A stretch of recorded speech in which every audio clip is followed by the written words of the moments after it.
Ya debe estar grabando. Ya voy a partir con el 4 del propuesto pasado. Bueno, había que utilizar el teorema del cambio de variable con el cambio de variable ya propuesto. ¿Ya? No había una gran dificultad en llegar a lo que nos pedían, principalmente porque el problema como usuario que tiene este tipo de problemas es el cambio de los límites de integración, pero aquí al ser una normal, los límites eran de menos infinito a infinito para x e y, y al hacer este cambio que nos proponen, no había ningún cambio, seguían manteniéndose de menos infinito a infinito. Así que no deberían haber tenido ninguna dificultad para llegar a eso. Lo que sí era interesante era determinar la esperanza de z y comentar su resultado, y como les dije que era como un extra. Así que eso es lo que vamos a detener un poco en ver la esperanza.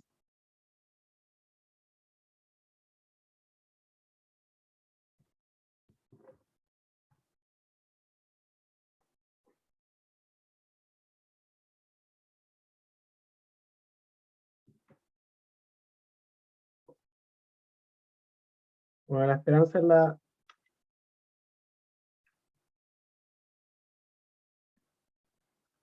esperanza es la clase. Es decir, la integral entre menos infinito e infinito de z por f de z. Y f de z, bueno, si no la llegaban a calcular, podrían llegar y usar la que está en el enunciado. Por lo que no habría quedado es la integral entre menos infinito e infinito de z sobre pi z cuadrado más 1. No tengo un problema con la pizarra, espero que se entiendan, si no me pueden interrumpir para decir qué hice así, qué hice ahí, o si no, lo voy a tratar de escribir lo más claro posible, igual de todas maneras. Ya esto se hacía por simple integración, no había necesidad de rebuscar, y creo que era como logaritmo, no tengo la explicación, el desarrollo aquí, como para confirmar, pero era aproximadamente logaritmo natural de z cuadrado más 1 sobre 2pi. Y eso integrado entre menos infinito e infinito. Y aquí lo interesante es que tenemos una integral que diverge, ¿ya? Porque esto es como un logaritmo natural entre menos infinito e infinito, como que se determina para ambos lados, y como que tenemos infinito menos infinito, y eso como que no se puede calcular. Ah, sí, gracias Benjamín. Se sacaba con el teorema del cambio de variable en 2 dimensiones. Como les dije, no había grandes dificultades porque los límites de integración eran los mismos para las variables originales como las nuevas, ambos pares de menos infinito a infinito. Y ya, volviendo a esto, al resolver esta integral por simple inflexión, llegábamos que era una integral que divergía. Y a esto diverge, o sea, infinito. ¿Ya? Por lo tanto, lo que ocurría con esto es que la esperanza de z no existe. ¿Ya? Esta es la distribución de Cauchy es una distribución muy rara, porque dentro de sus propiedades es que no tiene esperanza. Tiene media y tiene moda, creo que moda, no me acuerdo muy bien, pero sí tiene media, digo mediana, pero no tiene media, que es la esperanza. Ya es algo bastante raro. ¿Y por qué? Bueno, esa era la explicación que yo quería como que investigaran, o que a alguien se le ocurriera. Y la explicación se podría ver observando las curvas. Aquí tengo las dos curvas. La curva azul es la de la gaussiana, la de la distribución normal, la que todos alguna vez hemos visto, pero la distribución de Cauchy tiene una curva también asociada, que es la lorentziana, que como se puede ver es muy similar a la gaussiana, también es simétrica, y por eso se puede haber prestado para el error de que tenía una media igual a 0, pero no es igual a 0, a diferencia de la gaussiana. Y bueno, ¿cuál es la diferencia? Es más chica, como se puede ver, porque tiene las colas más levantadas. ¿Y qué efectos prácticos tiene eso? Por ejemplo, esto se lo robé a un profe que una vez me explicó esto, pero imagínense que pongo a todo el curso en la mitad del cruce entre 850 y 851, justo en la mitad, y los pongo a lanzar monedas, una moneda común y corriente. Ya, por TCL, si los pongo a lanzar como un día completo, el N es suficientemente grande en el número de lanzamientos, y les digo que cada vez que salga cara se muevan para la izquierda, y cada vez que salga sello para la derecha. Y ahí así estén lanzando la moneda un día completo, para dar muchos casos. y ya, los dejo lanzando un día completamente la moneda, y la mayoría va a estar como justo en la mitad o como 1 o 2 pasos fuera de la mitad. ¿Y por qué? Eso es por el teorema central del límite, porque al tener como en ese experimento una media igual a 0, todos los casos van a converger a la esperanza, o muy cercano a la esperanza, porque la probabilidad de que esté justo al medio es como la más alta, y que esté un poco más para el lado es alta también, pero no la más alta, pero también es la más probable. Y por eso todos van a estar al medio, porque todos van a converger a la media, que es como el caso más especial, para el caso de la Oceana, el que está en la mitad. Esos todos van a quedar como en el medio de la calle. Pero en cambio, si tuviera una moneda como especial, que en vez de trabajar con una distribución normal por el teorema central del límite, converse una distribución Cauchy, lo que va a pasar es que van a estar todos esparcidos. No van a estar todos en la mitad como en filita en el medio.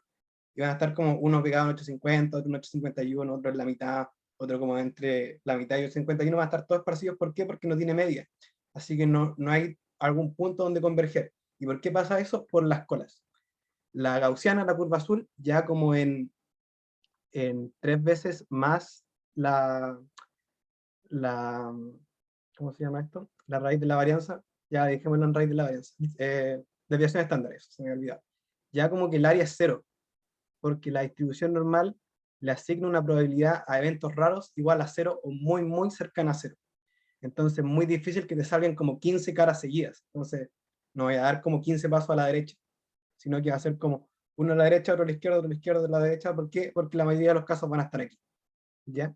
Pero en cambio la distribución de Cauchy a los eventos raros sí les tiene una probabilidad grande de ocurrir. Como hacía el ojo, el área desde 3 distribución normal hacia allá es aproximadamente un 5%. Entonces es un 5% de algo no menor. Así que a alguien sí le podría salir como 15 caras seguidas. Y por eso daría como 15 pasos. Otro daría 15 pasos, pero para la izquierda, otro 10 pasos a la derecha, y así. Por eso no converge a nada la distribución de Cauchy, porque no tiene media. Y eso es como una distribución que no tiene media. No dice nada más que sus eventos como muy como repetido muchas veces converjan, sino que no va a converger a nada, va a ser como cualquier cosa lo que va a ser. Esa fue como una aplicación que yo buscaba que dijeran como que la distribución de Cauchy asigna una alta probabilidad de eventos raros y por eso no converge, pero cualquier cosa que digan voy a estar bastante contento. ¿Alguna duda de la P4 general? Ya, porque la P5 no tenía como grandes dificultades, era simplemente usar antes lo que habíamos hecho, que es pivotear. Así que fue un problema más numérico para que suelten la mano, porque esos son los tipos de problemas de, de distribución normal que entran durante el control, ¿ya? Así que ojalá lo hayan podido sacar y no hayan tenido ningún problema. ¿Alguna duda de lo que pasado antes de comenzar con la materia nueva?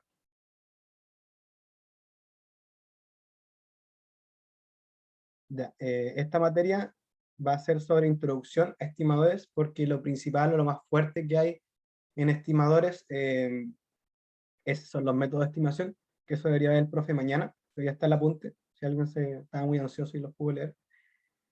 Pero para no perder el tiempo y porque la materia de estimadores es bastante importante y no tan obvia para alguna gente, por, por lo que significa estimar, como que no es como algo evidente.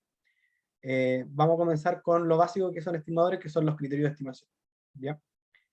Eh, bueno, así como muy a la rápida lo que son los estimadores. eh, Nosotros queremos estimar un...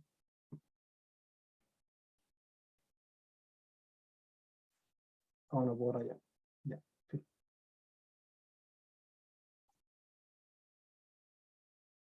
Ya, cuando nosotros queremos estimar, en general, tenemos un parámetro que puede ser teta, y teta no lo conocemos, teta es un misterio.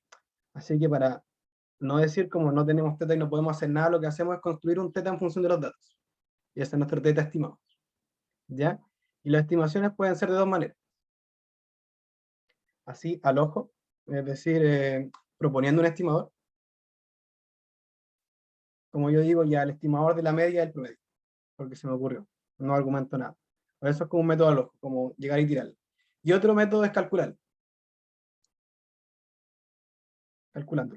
¿Y qué pasa calculándolo? Ahí entran a jugar los métodos de estimación, hay muchos, y en este curso vamos a ver 2, y el profe lo va a ver mañana, muy posiblemente. Así que no podemos trabajar con este método, porque aún no hemos sabido ningún método hasta ahora, o sea, legalmente no lo ha pasado el profe. Así que solamente vamos a trabajar como con estimadores propuestos. Y ahí, ¿cuál es la desventaja de los 10 estimadores propuestos? Es que primero, como son al ojo, como que no hay como una receta para calcularlo, sino como que se te tiene que ocurrir. Entonces, como medio así como las cosas que hace el BIM, como tomo tal cosa, valor igual a tanto, ya. Pero este no va a ser el problema del auxiliar, ya que nos vamos a centrar en lo que son los métodos de estimación, digo, los criterios de estimación, porque cuando nosotros proponemos un estimador, ese estimador puede ser bueno o puede ser malo. ¿Y cómo saber si un estimador es bueno o es malo? Con los criterios, ¿ya? Así que alguna duda en la materia de alguien.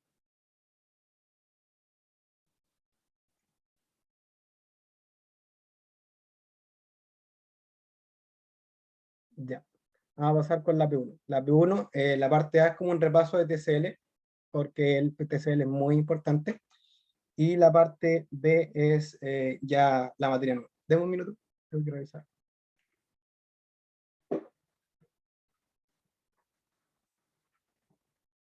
Ya, volví. P1 dice, para realizar una medición hay dos instrumentos disponibles, A y B. A proporciona una medida cuyo error X es una variable aleatoria con densidad Fx, la que está ahí, y Lx está entre menos 1 y 1, y B proporciona una medida cuyo error Y es una variable aleatoria con densidad Fi, igual a un tercio, con I entre menos un medio y, o sea, 1,5 y 1,5. Parte A dice, usando el instrumento A, se realizan 30 mediciones independientes del objeto.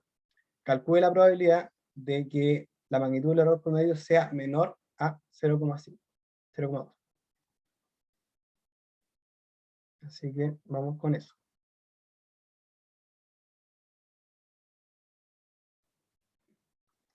Ya, P1.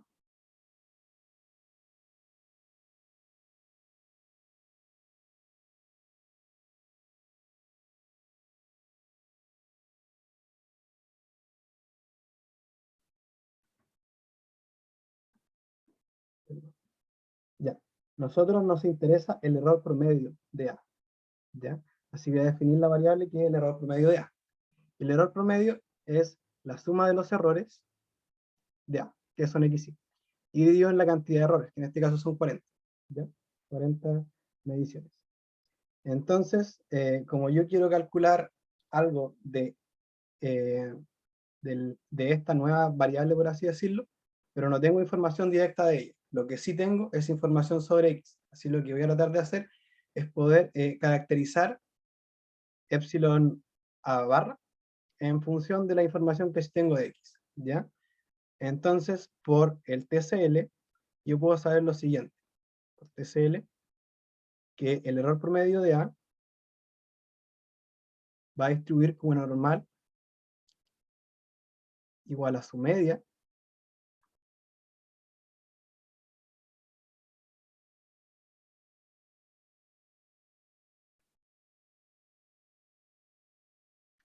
de parámetros igual a su media y E igual a su varianza.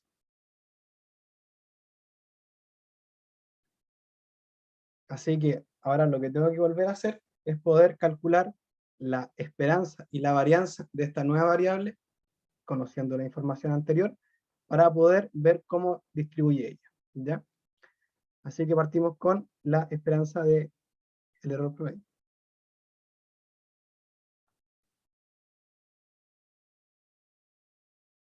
Esto va a ser igual a la esperanza de esto, sin la sumatoria de los xy sobre 40, y ahora aplico la linealidad de la esperanza, que va a ser la sumatoria de la esperanza de xy sobre 40. Y aquí una sumatoria sobre 40 elementos, así que la sumatoria se me va con lo de abajo, y me va a quedar solo la esperanza de xy. ¿Ya? Pero yo tampoco conozco la esperanza de xy, no la tengo por los datos o no directamente.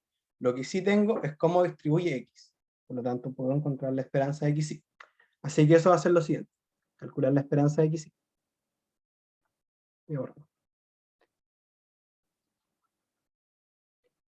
Y la esperanza de xy es la integral entre el dominio de x, que es menos 1 y 1, por de x por f de x, que en este caso es 3 medios sobre x al cuadrado, integrado de x. Por lo tanto, el 3 medios se me va para afuera. Y adentro solo me queda un x al cubo, integrado de x.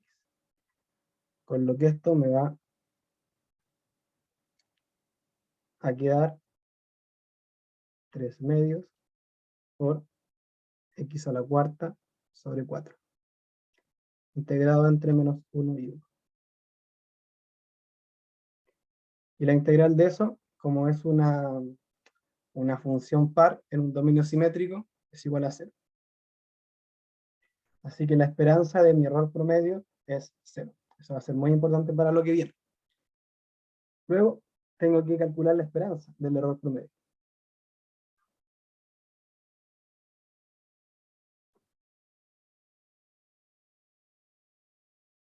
De aquí, para calcular la varianza, lo mejor que puedo usar es la caracterización de la varianza.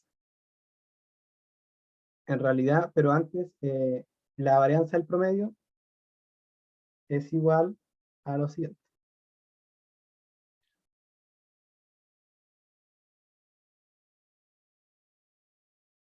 Me adelanté un paso, perdón. Esto también aplico la como casi linealidad de la esperanza, por lo que me puede separar la suma, en la suma de las varianzas, y lo divido en esto al cuadrado. Luego aquí, como estoy haciendo una suma de 40 elementos, uno de los 40 se me va. Me va a quedar igual a la varianza de x sobre 40. Por lo tanto, aquí un caso muy similar. Ahora lo que me falta es calcular la varianza de x. Y ahí es como lo que yo sí les decía, por eso me adelanté un paso. Es calcular la varianza de x. ¿Y cómo calculo la varianza de x? Utilizando la caracterización de la varianza, ese es como el camino más sencillo. Con eso me va a quedar la esperanza de xy al cuadrado menos la esperanza de xy al cuadrado. Ya, yo ya saqué de la parte anterior que la esperanza de xy es 0. Así que este término se me va. Por lo tanto, lo único que me va a quedar es la esperanza de x al cuadrado.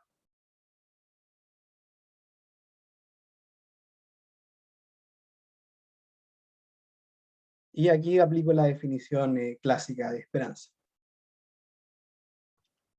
Queda entre menos 1 y 1 de x cuadrado por 3 medios por x al cuadrado. También lo organizo igual que la parte anterior.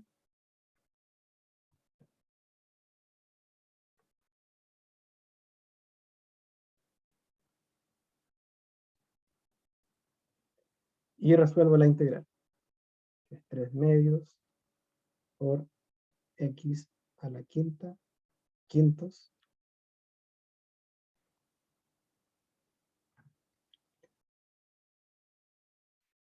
entre menos 1 y 1. Resuelvo esta integral y esto es igual a 3 quintos.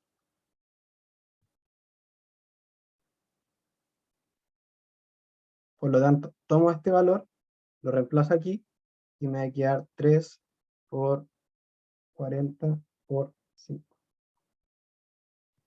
Es decir, 3 sobre 200. Y aquí ya tengo lo que tenía anteriormente. Con esto por TCL puedo decir que el error promedio de A va a distribuir como una normal de parámetros 0,3200 años. Son 2, perdón. ¿Ya? Y con esto todo se me vuelve un poco más sencillo, porque esto es resolver un problema de distribución normal tradicional, ¿ya? Como lo que hicimos hace dos auxiliares. ¿Por qué? Porque ahora lo que me piden es cuál es la probabilidad de que la magnitud del error sea menor a 0,5, a 0,2. Me están pidiendo que la probabilidad de la magnitud del error, es decir, el valor absoluto de lo que hemos calculado, sea menor a 0,2. ¿Ya? Y aquí hago lo que dije, que el método del pivoteo. ¿Ya? Porque a esto le voy a restar su media y la raíz de su varianza y se me va a transformar en un z por TCL, un z que distribuye como una normal 0,1. Pero a cambio le tengo que hacer lo mismo al término que está a la derecha. Es decir, 0,2 menos 0, porque es la esperanza, me queda 0,2, dividido en la raíz de la varianza, que es 3,200.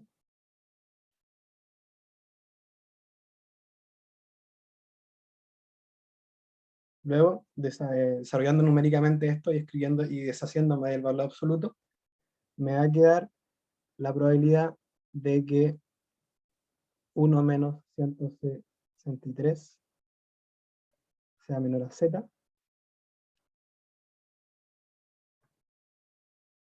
y que z sea menor a 1,63. ¿Ya? Bueno, gráficamente, esto se ve más o menos así.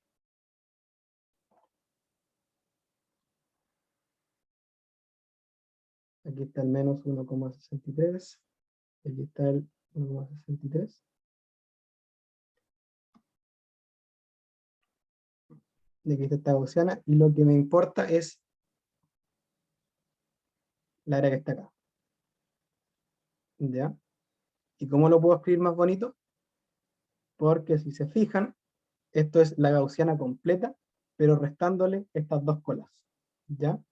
Y estas dos colas son la misma. Así que podría decir todo el área completa menos 2 veces esta cola. ¿Ya? Por lo tanto, esto lo escribo de una manera más simple y como que pueda llegar y buscar en la tabla, es 1 menos 2 por la probabilidad de que z sea menor a 1,63. ¿Ya? Y luego, ahora,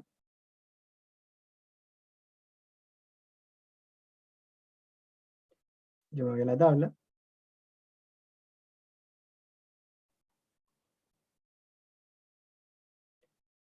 y busco el menos 1,63. Busco el menos 1,6 primero, y después me voy al 3, que es acá, que es 0,0516.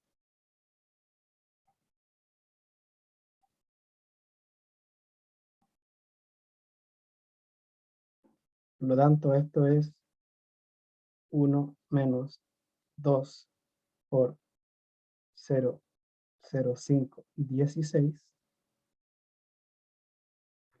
Y esto es igual a 0,8968. Y esa es nuestra probabilidad. Es bastante alta porque como nuestro error promedio tenía una esperanza de 0, en el promedio de las veces mi aparato A no se va a equivocar, va a tener un error igual a 0. Por lo tanto, es común que no se equivoque. Así que pedirle que el error sea menor a 0,2 no es mucho, ¿ya? Así que por eso la probabilidad alta. Muchas veces sí le va a chuntar y sí va a dar el valor correcto, ¿ya? ¿Alguna duda con esto? Que fue TCL como materia pasada, aquí no es esto, nada nuevo hasta ahora.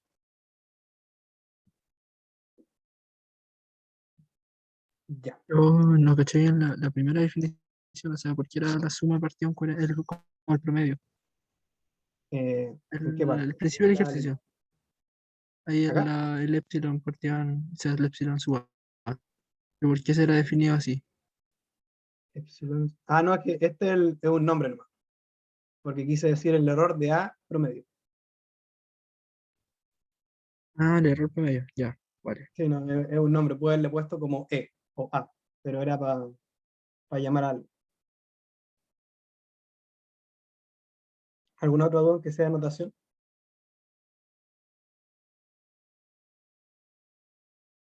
Ya que vamos a pasar a la parte B, que esta sí es materia nueva. Dice, si el objeto a medir mide teta, es decir, quiero medir teta, y yo sé que vale teta lo que sea que estoy midiendo, ¿qué instrumento entrega una medición con menor error cuadrático medio?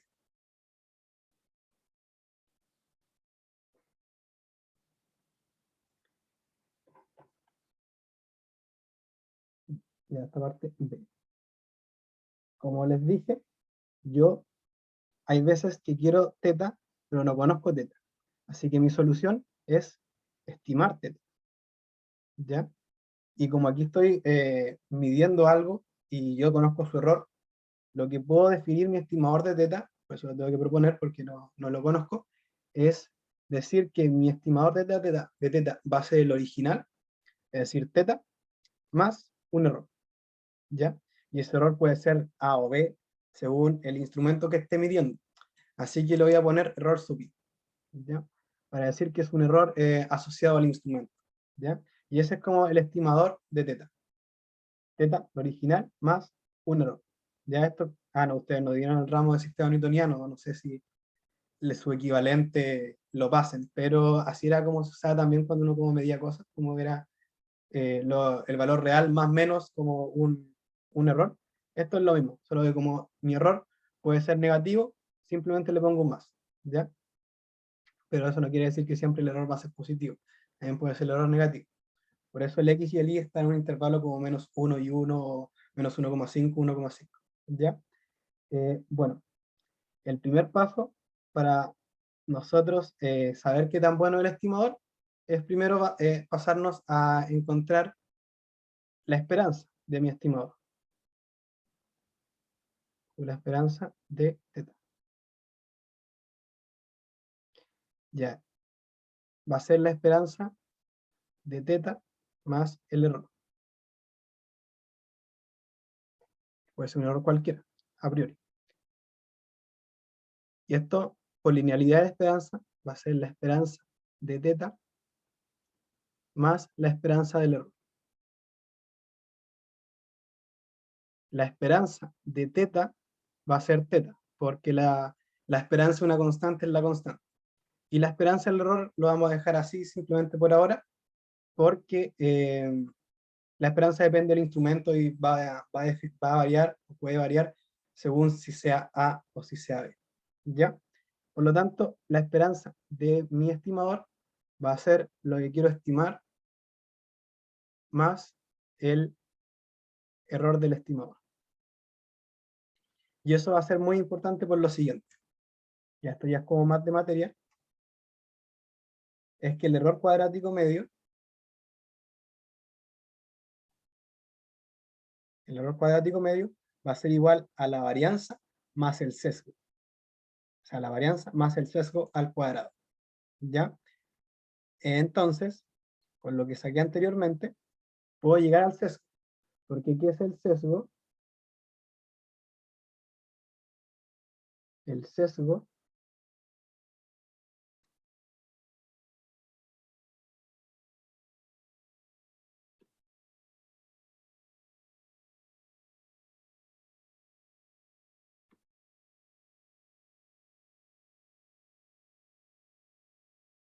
el sesgo de un estimador es lo que la esperanza de mi estimador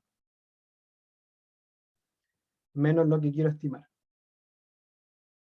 Y aquí ya encontramos la esperanza del estimador, que va a ser teta menos el error del error, la esperanza del error.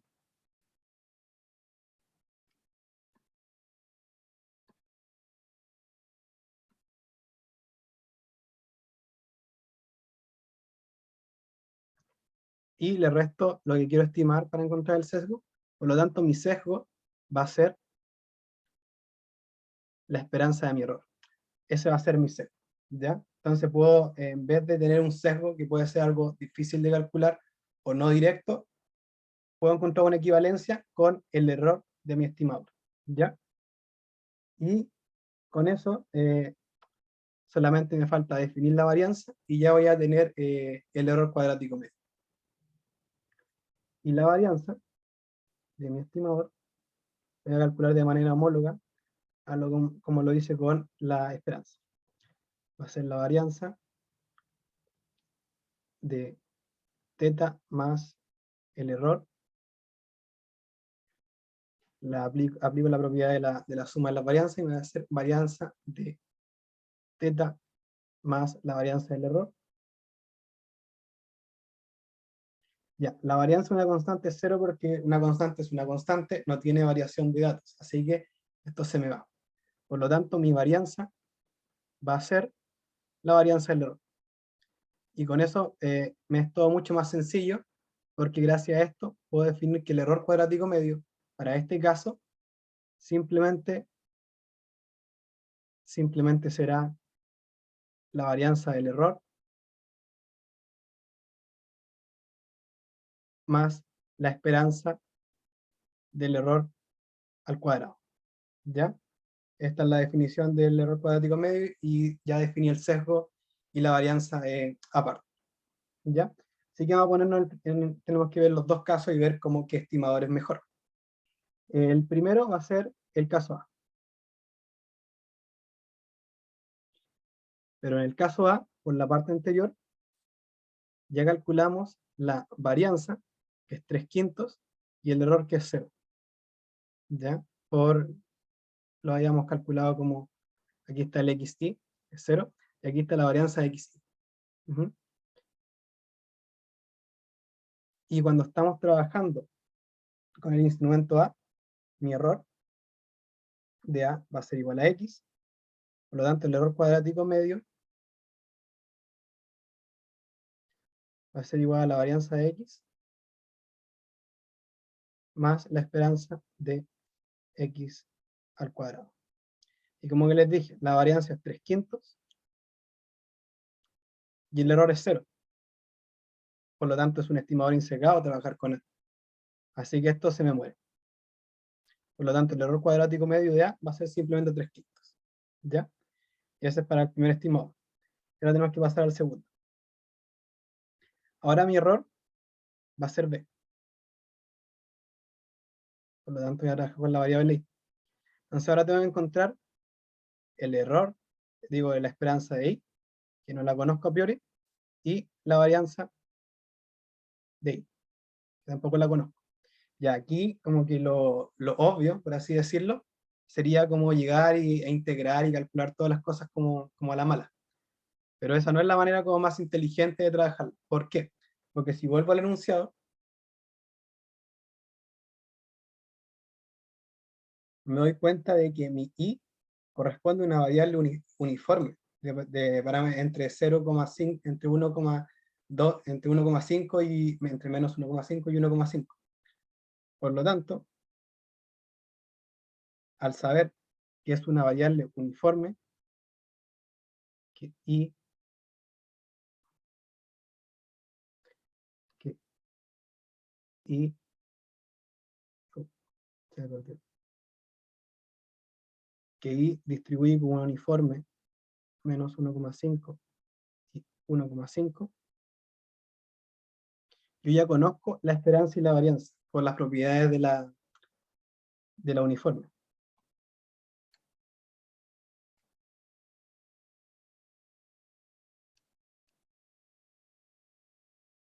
Por lo tanto, el error cuadrático medio de este caso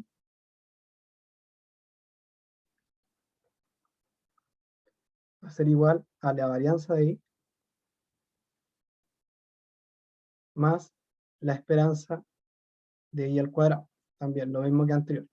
La varianza de I por la definición de la uniforme va a ser 1,5 menos 1,5 al cuadrado.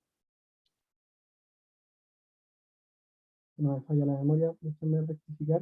¿Sí? Sobre 4. Y eso es igual a 9/4. Y la esperanza de uno uniforme es la suma de los límites, es decir, 1,5 más menos 1,5 medios, es decir, 0. Aquí también estamos en presencia de un estimador insesgado, porque Como el sesgo es igual a la esperanza y la esperanza es cero, estamos frente a un estimador insesgado. Por lo tanto, también este problema, el error cuadrático medio, se va a reducir a ser igual a la varianza. Y la varianza es 9 cuartos. Por lo tanto, ya tengo los dos errores cuadráticos. Así que lo único que tengo que hacer es comparar. Porque ¿cuál es la que entrega menor error cuadrático medio? El error cuadrático medio de A es menor al error cuadrático medio de B. Porque yo lo que busco, porque bueno, 9 cuartos es mayor a 3 quintos. Pero lo que yo busco es en general un estimador con menor error cuadrático medio. ¿Ya? Porque bueno, es un error y yo lo que busco es no equivocarme, así que por eso me quedo con el estimado A, que es un mejor estimador por el criterio de error cuadrático medio. ¿Alguna duda con esto? Porque ya esto fue como la materia nueva y lo que vamos a comenzar a ver como durante todo el auxiliar.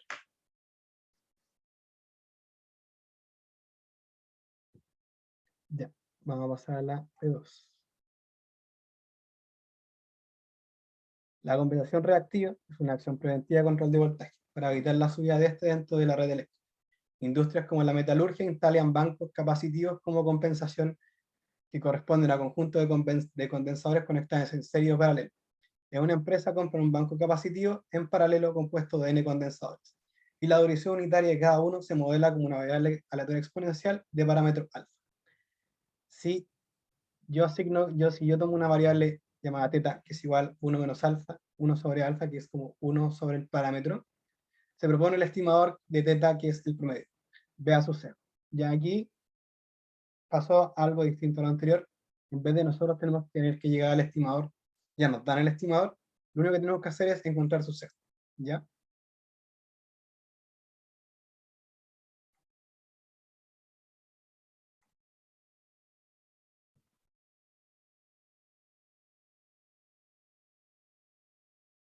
Primer paso, siempre que estamos trabajando con sesgo, es encontrar la esperanza del estimador. En este caso, la esperanza de teta gorro, que va a ser la esperanza del promedio. Sumatoria de los X sobre ¿ya? Aplico la linealidad de la esperanza, me va a quedar la sumatoria de la esperanza de X sobre N. Aquí también tengo una sumatoria de n elementos, así que la sumatoria se me va con lo de abajo, y me va a quedar simplemente la esperanza de X. Y bueno, ¿qué ocurre acá? Yo X sí conozco porque me dicen que una variable exponencial de parámetro alfa. Por lo tanto, la esperanza X es conocida y corresponde a 1 sobre alfa, que es teta. Y como la esperanza del estimador del parámetro es igual al parámetro,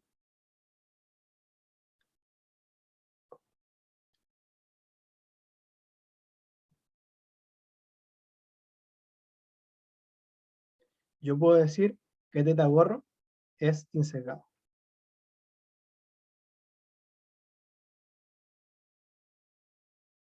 Porque no tiene sesgo porque si le restamos aquí el parámetro a la esperanza, va a ser 0, el sesgo 0, insegado. Eso es lo que se refiere con insegado, cuando llegamos a esa relación. ¿Alguna duda con lo que es sesgo? Porque lo hemos repasado harto, porque es bastante importante, así que dígame nomás. Ya, o sea, la parte B.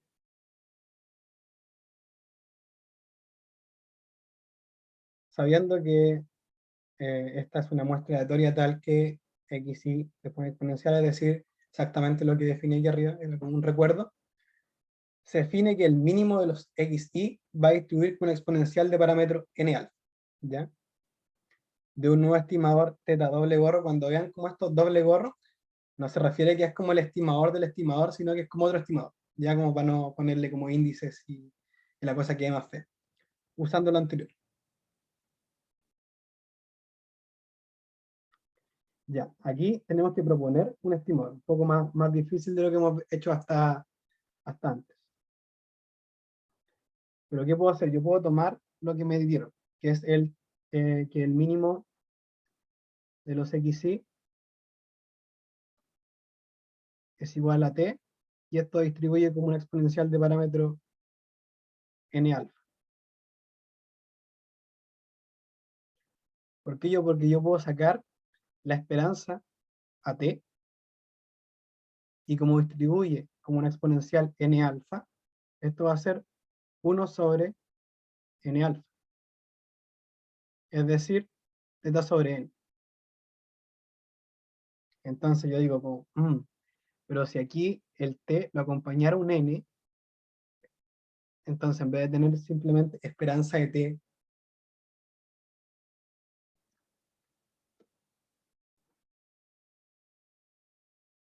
yo tuviera un nt,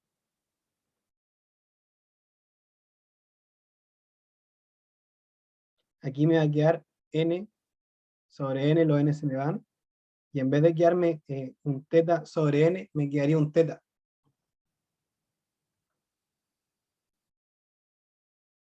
Por lo tanto, nt, si fuera un estimador, sería insesgado. Así que como, eso es algo bueno. Me gusta que mis estimadores sean insesgados. Por lo tanto, en base a ese argumento, yo puedo decir que teta doble gorro va a ser igual a nt, que es lo mismo que decir n por el mínimo de los x. Y este es como mi estimador. ¿Qué significa este estimador? Que, bueno, mi estimador anterior era medir toda la duración de los condensadores, promediarlas, y ahí tengo mi teta gorro en este caso. Pero en cambio, teta doble gorro, lo que significa es que ya yo mido el tiempo que me tomó que se apagó el primer condensador, lo multiplico por la cantidad de condensadores, y ahí tengo mi nuevo estimador. ¿Ya? Por eso es como ambos son dos estimadores distintos, y a continuación los vamos a comparar. Porque la parte 2 dice justamente lo que dice: compare los errores cuadráticos medios de los estimadores encontrados. ¿Ya? Así que volvemos a lo que les decía. Tengo dos estimadores, los dos son insesgados, pero eso solamente como una parte del trabajo. Porque como les dije, el error cuadrático medio es igual a la varianza más el sesgo. Pero ambos estimadores son insesgados. Así que mi error cuadrático medio, para este caso, se va a reducir a la varianza. ¿Ya? Por lo tanto, vamos al primer caso. El error cuadrático medio de teta un gorro va a ser igual a la varianza de teta gorro. ¿Y cuál es la varianza de teta gorro? Vamos a calcularla. Por la definición del estimador va a ser igual a la varianza del promedio, que es la sumatoria de los x sobre n. Y aquí la varianza del promedio, lo mismo, separo la sumatoria, y el otro me queda n cuadrado abajo, y la sumatoria se me va con un n, y esto me va a quedar la varianza de x sobre n. ¿Y cuál es la varianza de x? Como x distribuye con una exponencial, su varianza va a ser 1 sobre el parámetro al cuadrado. En este caso, como el parámetro es alfa, me va a quedar n sobre alfa al cuadrado. Y ese es el error cuadrático medio del primer estimado. Luego voy a pasar al otro estimado.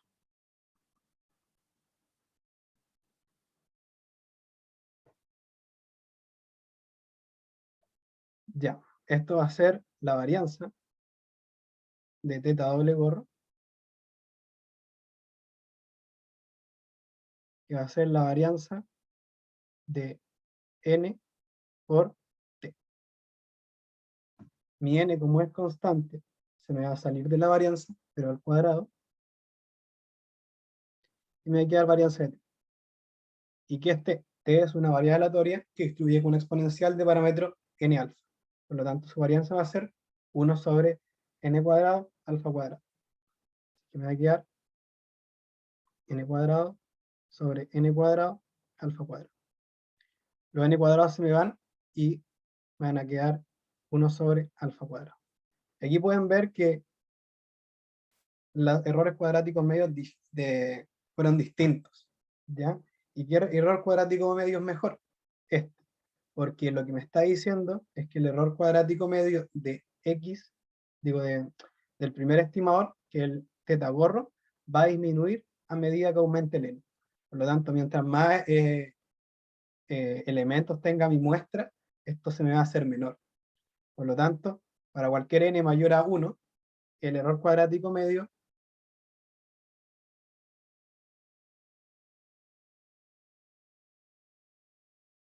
de teta gorro va a ser menor al error cuadrático medio de teta doble gorro. Por lo tanto, si a mí me piden estimar teta y yo trabajo con el promedio, es mucho mejor que trabaje con esta nueva opción, porque tiene un menor cuadrático medio que se va reduciendo a medida que la cantidad de elementos aumenta. ¿Ya? Y bueno, otro argumento, más allá del error cuadrático medio, es que yo puedo decir que el estimador teta gorro es consistente y el estimador teta doble gorro no es consistente. Por lo tanto, el estimador eh, teta gorro es mejor como por al menos dos parámetros. Así que, ¿alguna duda con esto? Que ya fue como más materia aplicada.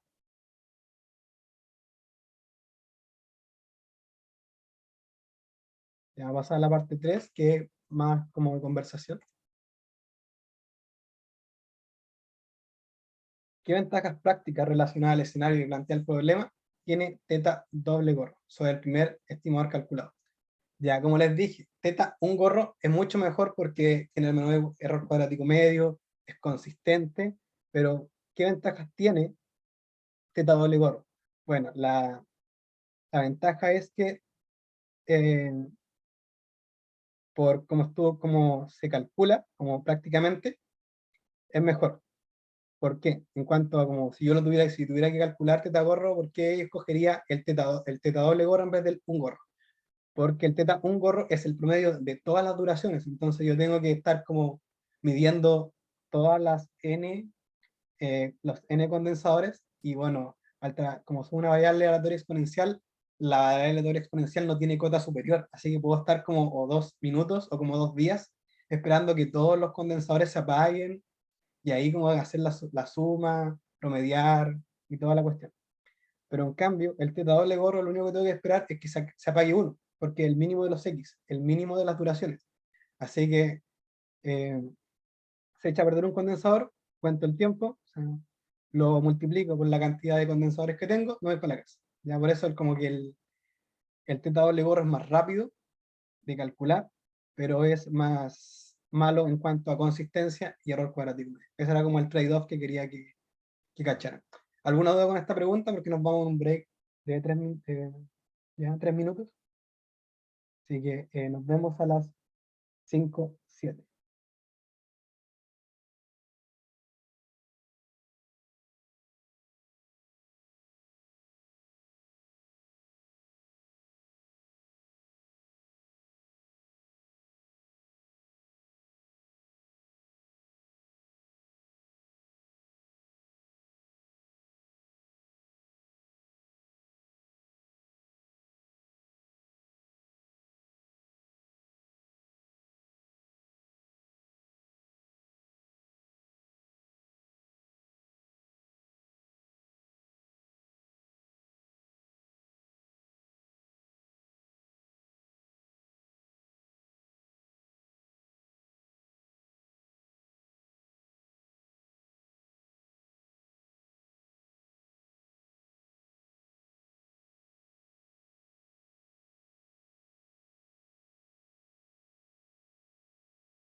Ya, volviendo.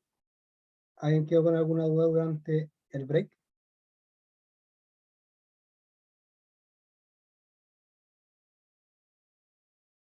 Ya, vamos a pasar a la P3.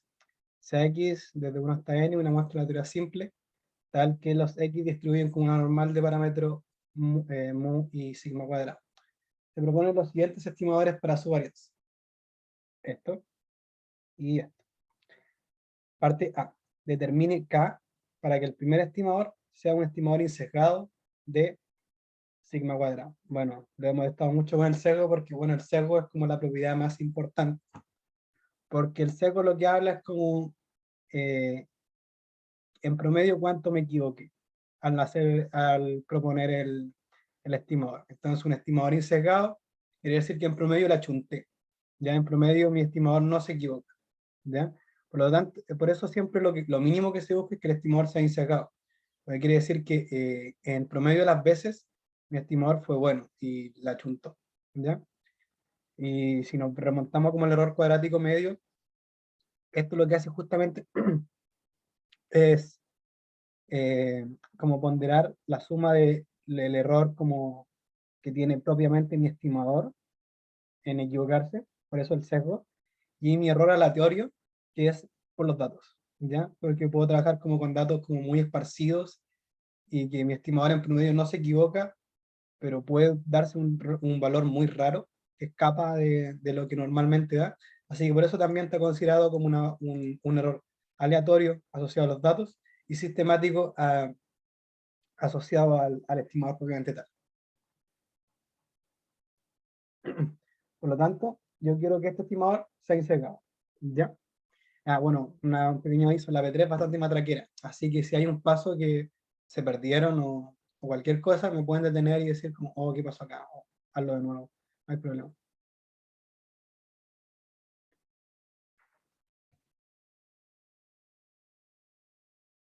Ya, P3. Yo quiero primero que ver el sesgo de mi sigma gorro 1. Por lo tanto, calculo la esperanza a sigma gorro 1.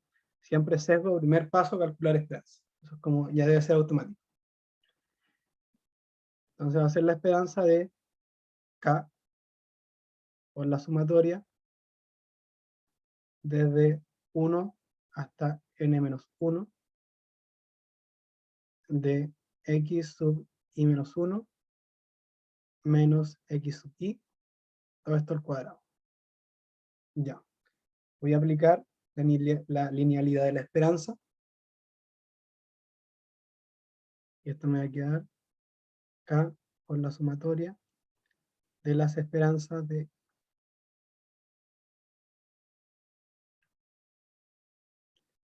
los x al cuadrado. ¿Ya? Ya. Como aquí tengo algo al cuadrado y la esperanza es lineal y no cuadrática, lo que voy a hacer es desarmar esto y, desarmar me refiero al cuadrado y no. Con eso me va a quedar K por la sumatoria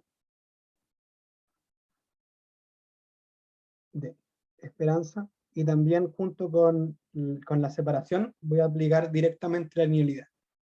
Así que me va a quedar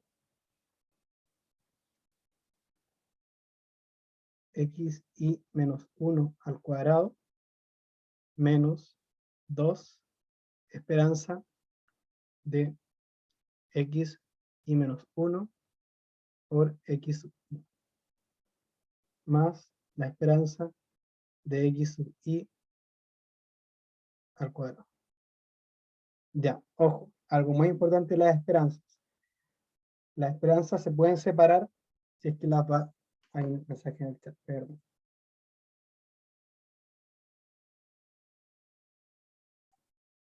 Ah, sí, toda la razón. Igual por ahora no afecta, pero sí, muchas gracias por la aclaración.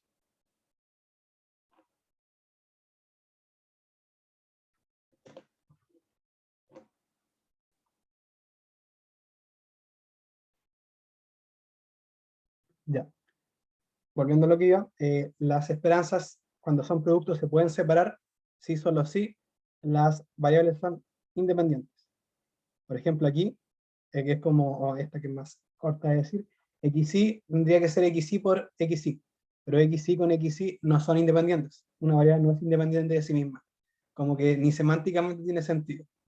No se entiende. Pero en cambio, xy más 1 y xy sí son independientes porque son una muestra de teoría simple y puedo decir que son independientemente distribuidas, idénticamente distribuidas, así que esto lo puedo separar, pero esto no lo voy a poder separar. ¿Y cómo trabajo entonces? Bueno, utilizo la propiedad de la varianza, que vamos a ver a continuación. Entonces, retomando, la esperanza al cuadrado la puedo escribir como la varianza xy más 1 más la esperanza al cuadrado de xy más 1. Esto es como la propiedad que usamos para la varianza, pero al revés. En vez de para definir la varianza, para definir esperanza de x al cuadrado. ¿Ya? Luego, aquí sí voy a poder separar esto. Me va a quedar dos veces la esperanza de xy más 1 por esperanza de xy más lo mismo para el otro. Va a ser la varianza de xy más la esperanza al cuadrado de xy. Luego, como yo sé cómo distribuyen los xy, la varianza y las esperanzas son conocidas, así que puedo llegar y reemplazar.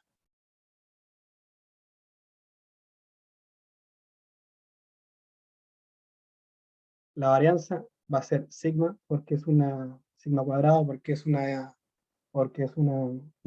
distribución normal de esos parámetros, más un mu al cuadrado, menos dos veces mu por mu al cuadrado, más sigma cuadrado, más mu cuadrado. Y aquí es donde pasa lo mágico.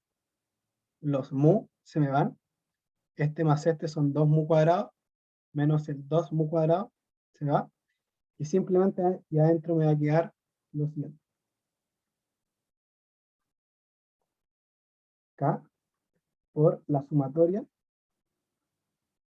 de dos veces mu cuadrado, de sigma cuadrado.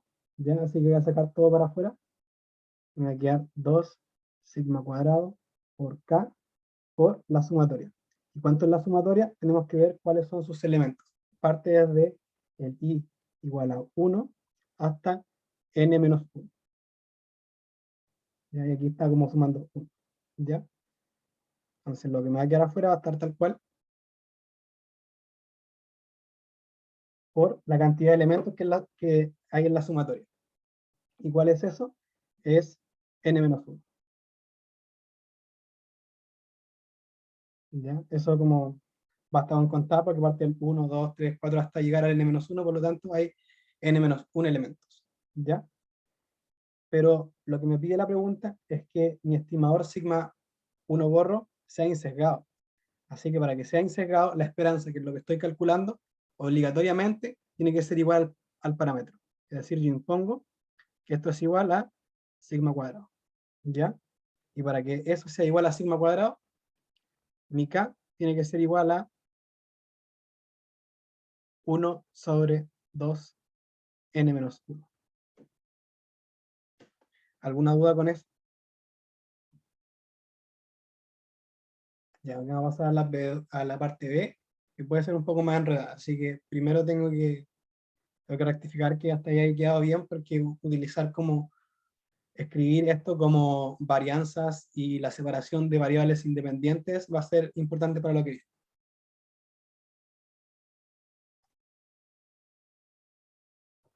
Parte pruebe que sigma gorro 2 no es insesgado y propongo un nuevo estimador que, bueno, aquí la notación me quedó horrible, pero un nuevo estimador en base al anterior que sí sea insesgado.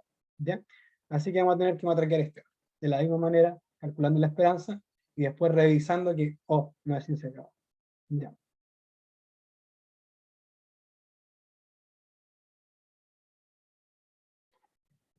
Ya, este es medio largo, así que voy a sacar una nueva página.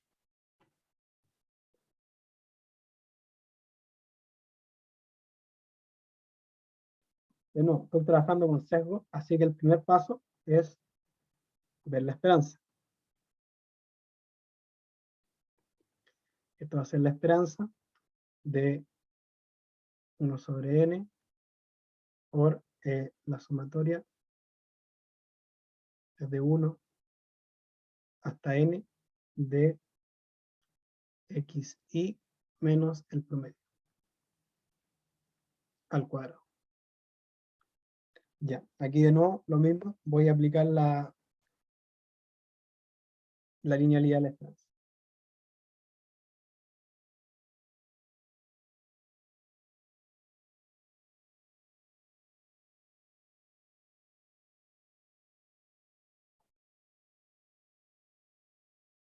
Luego, también voy a desarmar el cuadrado binomio. Pero aquí no voy a aplicar la linealidad al tiro, simplemente voy a desarmar el cuadrado binomio. Y van a ver que van a pasar cosas no muy bonitas.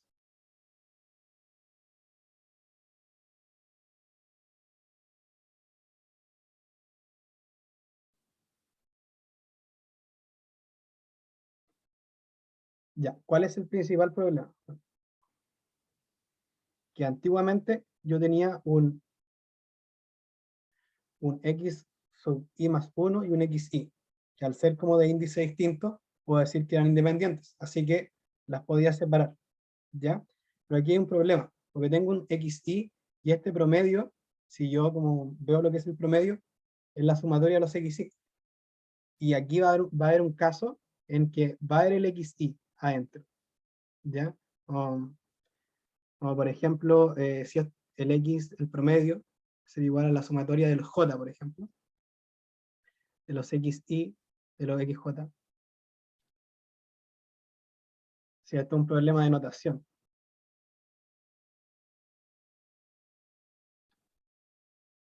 Para todos los casos, sí van a ser independientes, pero para el caso en que j sea igual a 1, o igual a i, que es este i, no van a ser independientes porque van a ser la misma variable.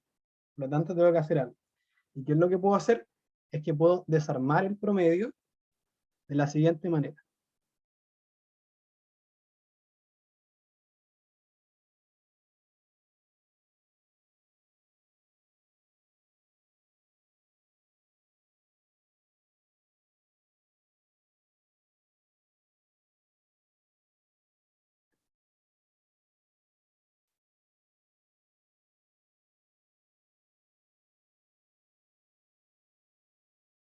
Este xi no lo voy a tocar, y lo que voy a hacer es que voy a sacar el x sub i que se me repite para afuera. Así que me va a quedar un x sub i al cuadrado sobre n que me salió de acá, de 2 x sub i por la sumatoria de los x sub j sobre n, pero este índice va a ser para los j distintos ahí, ¿ya? Aquí como que lo que hice fue desarmar el promedio y saqué el caso de que j era igual a i, ¿ya?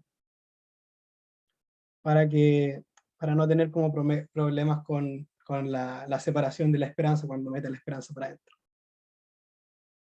Más el promedio al cuadrado. Y aquí sí, me falta el cuadrado también. Aquí sí voy a poder meter la esperanza adentro. Me va a quedar así. 1 sobre n por la sumatoria de la esperanza de xi al cuadrado menos 2 la esperanza de xi al cuadrado sobre n menos 2 la suma de la esperanza de xi por la esperanza de xj sobre n más la esperanza del promedio al cuadrado. Y aquí sí estoy trabajando con todos elementos que conozco, porque pude separar la esperanza de que x y el xj, a esta es la sumatoria sobre j para no confundirlo con los índices, y me quedaron todas cosas que puedo conocer de la misma manera que hice anteriormente, porque puedo pasar esto utilizando la varianza y la esperanza al cuadrado las conozco. ¿Ya? Así que esto descrito de otra manera, es 1 sobre n más la sumatoria de, y aquí voy a factorizar y me va a quedar n menos 2 sobre n por la esperanza de x y al cuadrado, y ahí aplico la varianza,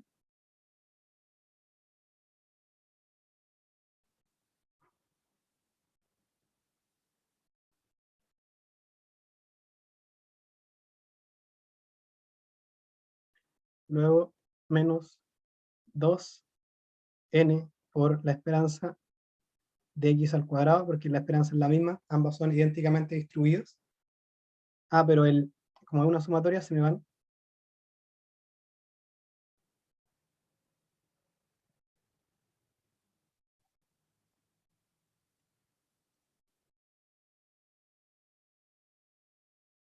Ya solo el 2, más la esperanza del promedio, que también va a ser la varianza del promedio,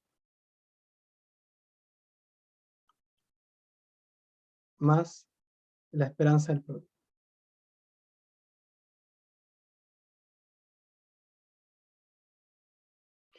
Ya, estos son todos términos que conozco.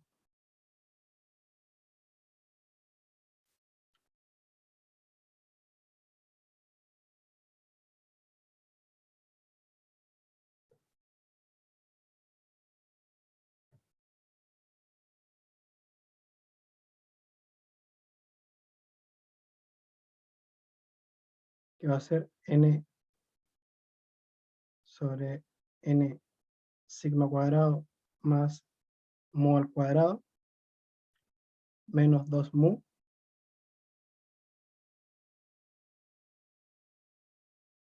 más la varianza del promedio es la varianza de los x sobre n, que este va a ser sigma cuadrado sobre n, más mu al cuadrado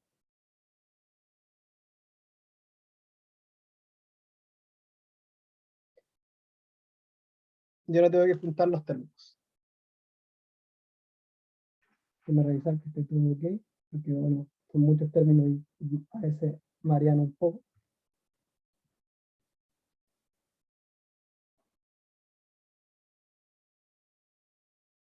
Ya, acomodando un poco todo, me debería quedar, no lo he chequeado porque acomodando todos los términos, n menos 2 sobre n más 1 sobre n para el sigma cuadrado, que el primer término, este término viene de acá, y este otro término viene de acá, y luego los mu, creo que me faltó uno en algún lado, porque se me van. Los mu se me tienen que ir de alguna manera. Déjenme revisar.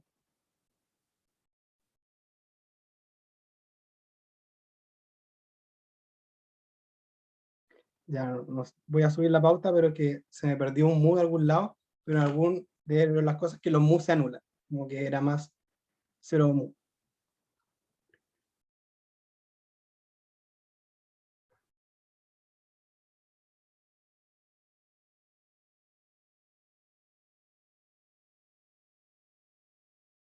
Pues les voy a subir la pauta en detalle a esta pregunta porque, bueno, es muy matraquera y se presta para enredarse. Pero lo interesante es que los mu se me van, los mu cuadrados, ¿ya? Ahí desaparecen. Y me va a quedar solamente los sigma.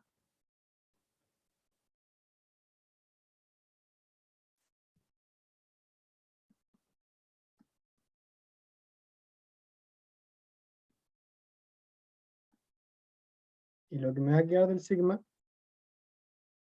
va a ser esto n menos 1 sobre n.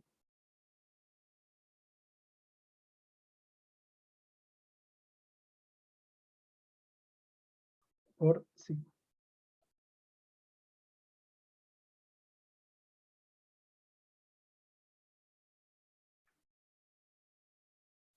Y ya, aquí tengo una sumatoria de n términos. Ya, así que esto se me va con el n afuera. Por lo tanto, me va a quedar n menos 1 sobre n por sigma cuadrado. Y eso es distinto a sigma cuadrado. Por lo tanto, aquí confirmamos que tiene sesgo. Tiene sesgo porque la esperanza de mi parámetro no fue el parámetro. ¿Ya? Por lo tanto, en efecto, tiene sesgo y no es insecado como nos pide la pregunta. Pero ¿cómo lo arreglamos para que no tenga sesgo? Podemos revolver que este término de afuera siempre se nos mantuvo, no lo tocamos en ningún momento. Y con este se nos fue. Pero ¿qué pasa si en vez de ser un n, hubiera sido un n, un n menos 1, por ejemplo? En ese caso, habría quedado n menos 1 por la sumatoria, desde 1 hasta n, de n menos 1 sobre n, con el sigma cuadrado. Entonces, en vez de la sumatoria irsenos con el n afuera, se nos puede haber ido con el n adentro. Con esto se va. Y además, con este se va. Así que ahí sí no habría quedado el sigma cuadrado tal como creía. Y eso vendría siendo insecado.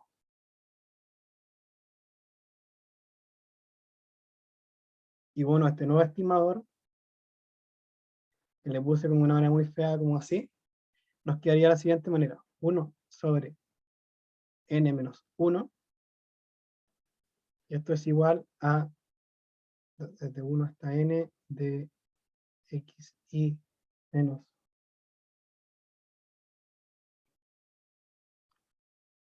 menos el promedio al cuadrado.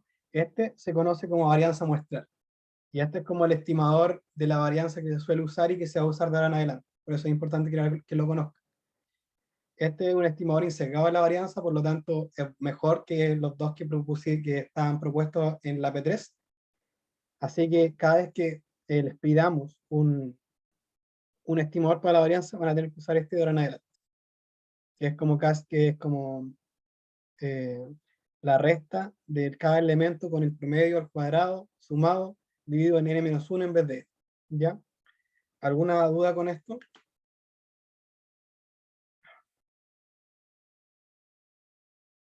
Ya. Vamos a pasar a la parte C, que en realidad es leerla porque está propuesta, que es demostrar que este estimador, que es sesgado y muy feo, corresponde al estimador de la varianza tanto por el método de los momentos como el método de máxima verosimilitud, que son los dos métodos que van a ver mañana en clase. Así que es para que comiencen a trabajar con el cálculo de estimadores, utilizando los métodos, porque sí o sí no está hecho el control, porque quedan como una semana y media todavía, pero sí o sí la P3 va a ser trabajar con estimadores, encontrar estimador, ver sesgo, así que eso lo tienen que asegurar sí o sí. Es como lo que se sabe que sí va a entrar sí o sí. Así que eso en cuanto a sesgo. La P4 es hacer que consistencia. Que consistencia no la toqué porque, bueno, es feo trabajarla porque es una convergencia en probabilidad y como que no es muy bonito trabajar, pero lo que yo quiero que demuestren es esta propiedad, que cuando el sesgo tiende a cero y la varianza tiende a cero, se tiene consistencia. Por eso yo puedo decir que para la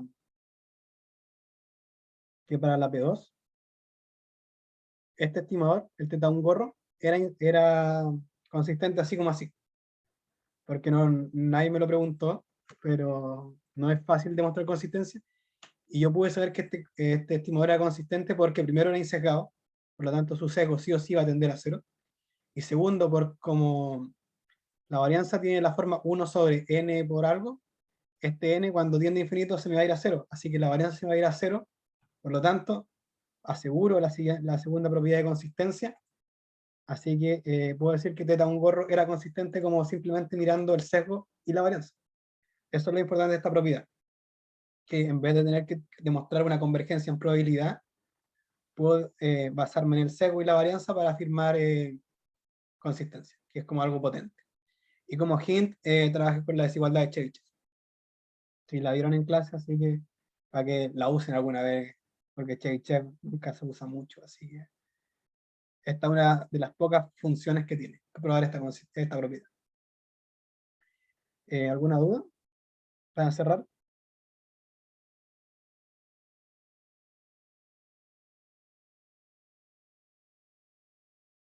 Ya, bacán. Bueno, hasta aquí llegó la clase formalmente, así que voy a tener la grabación. Cualquier cosa me pueden contactar, ya sea los que están acá o los que están viendo la grabación, porque estimadores es importante y tienen que manejarlo bien.